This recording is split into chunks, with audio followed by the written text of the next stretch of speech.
ఇవాళ మనం అభివృద్ధి చేసుకునే పరిస్థితులు అనుకూలించినాయి. కాబట్టి చిన్న చిన్న సమస్యలు పక్కన పెట్టుర్రి. ఈరోజు విద్య, ఈరోజు వైద్యం, ఈరోజు సంక్షేమం, ఈరోజు ఇందిరమ్మ ఇండ్లు, ఈరోజు సన్న బియ్యం, పేదలకు రేషన్ కార్డు, ఇవాళ మనకు సాగునీరు, కృష్ణానది జలాలు, మక్తల్, నారాయణపేట, కొడంగల్ నీళ్లు సాధించుకునే అవకాశం వచ్చింది. రైల్వే లైన్ తెచ్చుకునే అవకాశం వచ్చింది. సిమెంట్ ఫ్యాక్టరీలు కట్టుకునే అవకాశం వచ్చింది. దేశంలో ఉండే గొప్ప గొప్ప పరిశ్రమలు రాబోయే 2 ఏళ్లలో కొడంగల్లో పెట్టే ఏర్పాటు ఇవాళ పెద్ద ఎత్తున జరుగుతుంది.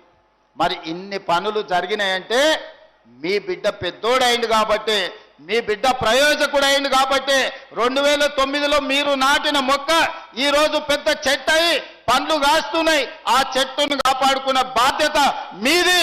ఆ చెట్టుకు కంచేసి కాపాడితేనే 10 కాలాల పాటు ఈ కొడంగల్ నియోజకవర్గం ఎక్కడికి వెళ్ళినా కూడా మా వాడు ఈరోజు ఈ స్థాయిలో ఉన్నాడు, మేము ఏడికెళ్ళినా తలెత్తుకొని నిలబడతామని ఈరోజు మనందరం మాట్లాడుకునే పరిస్థితి.